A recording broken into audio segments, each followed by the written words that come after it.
Waheguru Ji Ka Khalsa, Waheguru Ji Ki Fateh. Welcome back to a new video. My name is Manitpal Singh. Today we'll be talking about how to have more aha moments. So you're probably wondering what aha moments I'm talking about. I'm talking about those moments when you're feeling stuck about something and then suddenly have a light bulb moment go off in your mind. We've all been there. We're trying to figure something out and then all of a sudden this brilliant idea strikes our mind and we have this sudden wave of clarity. Believe it or not, there's actually a scientific way to give yourself more opportunity to have these kind of moments come up. I didn't believe it at first, but speaking from experience, this past year I've actually found ways to have more of these moments come up and have these fresh ideas come to my mind. So if you're interested in learning how to have more aha moments come up in your life so you have more bursts of clarity, keep on watching. The first thing I want to talk about is actually how our brain is producing these moments to come up in the first place. Unfortunately, it's not as easy as telling ourselves that we want to have more of these moments come up and then expecting our brain to have these light bulb ideas come to mind. When we're feeling stuck on a project, say you're writing something, you may get to a point where you just can't figure out what to do next, like you're hitting a brick wall.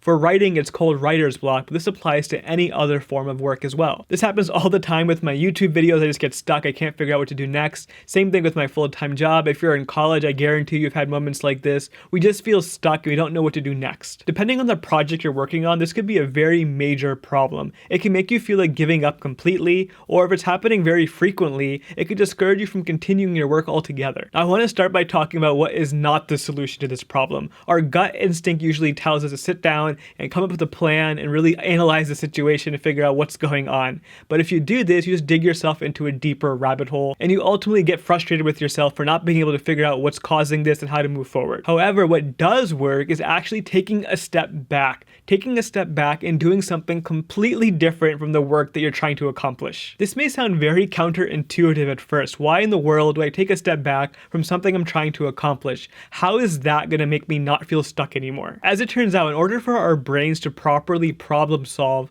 we have to give our minds plenty of mental space to think abstractly. If we're consciously just trying to figure out one specific problem, we're not giving ourselves much space to think outside of the box. When we take a step back and start focusing our minds on other things, it allows our brains to think of new ideas, form new connections, and have new thoughts come up instead of focusing on things that we've already gone through 100 times in our head. The key takeaway here is if you want to have more light bulb moments, don't try to have them. Take a step back and give your mind the space to form new ideas. And the way you do this is by intentionally incorporating new activities and routines into your life. Now that we've discussed the importance of taking a step back, I want to focus now on how you can actually do that. Knowing that you have to take a step back from the project that you're working on is one thing, but actually knowing the ways in which you can do that is a whole other thing. We want to focus on creating intentional, frequent routines in order to do this. We can't just simply tell ourselves that we want to have more light bulb moments in our minds. That's not how it works. We have to come up with activities for our minds to focus on that will allow us to have these moments come up naturally. Now, there are two different ways you can do this. The first thing I want to talk about is something called passive activities. When I say passive activities, what I mean by that is intentionally doing something that allows your mind to wander off a bit and kind of stop focusing on a specific problem. One great example of a passive activity is driving. You probably already do this. If you drive a lot from your office or your college back to your home, there probably have been times where you just completely zone out and don't even realize you made it from point A to point B. This is because our minds are essentially on autopilot and we give ourselves the freedom just to think about anything while we're driving. And I cannot tell you how many times I've had aha moments come up, these light bulb ideas come to mind while I'm driving. And especially when having a podcast turned on or something like that, my mind just keeps churning out all these random new ideas for random parts of my life. Another great example of a passive activity is going for regular walks. Not only is this good for your physical health, but it's very similar to driving where your mind has the freedom to just wander about and not really worry about anything specific. When you pair these kinds of activities with things like podcast or kirtan or music, you are basically fostering an environment for your mind just to relax and have these aha moments naturally come up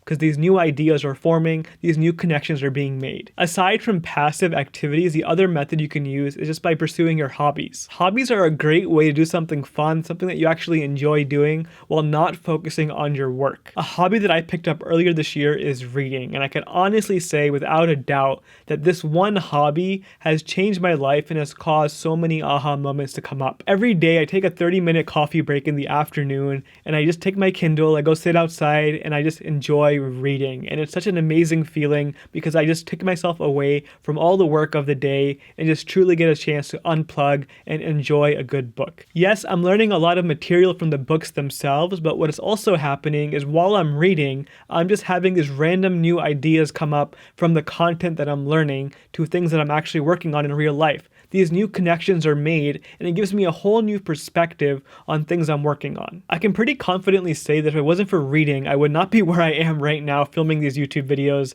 in this current state. I have had so many aha moments come up, so many light bulb ideas come up for my YouTube work, just because I'm reading and some idea comes to mind. Reading is just one example of a hobby though. You could be doing painting, you could be doing arts and crafts, you could be building things, whatever it might be. It doesn't really matter what the hobby actually is. What does matter though is you try your best to build routines around these activities so you do them frequently. Whether it's a half-hour coffee break in the afternoon or an hour at night after work, whatever it might be, if you have these daily routines where you give your mind space to run wild, you will naturally have more of these aha moments come up much more frequently. Those are my tips for how to create an environment to have more light bulb moments in your life. If you're interested in a podcast to listen to while you're doing some of these activities, I want to do a quick plug for my new podcast that came out last month called The Sick Influence. The Sick Influence is a weekly podcast where I interview people from around the world who are doing what they love. I've been very fortunate to talk to some individuals who are doing amazing work and have shared their productivity tips as well on how to get things done. If you're interested in the podcast, I'll leave a link for it down below. Thank you so much for watching today's video. I really appreciate you watching until the very end of the video. I'll see you guys next time.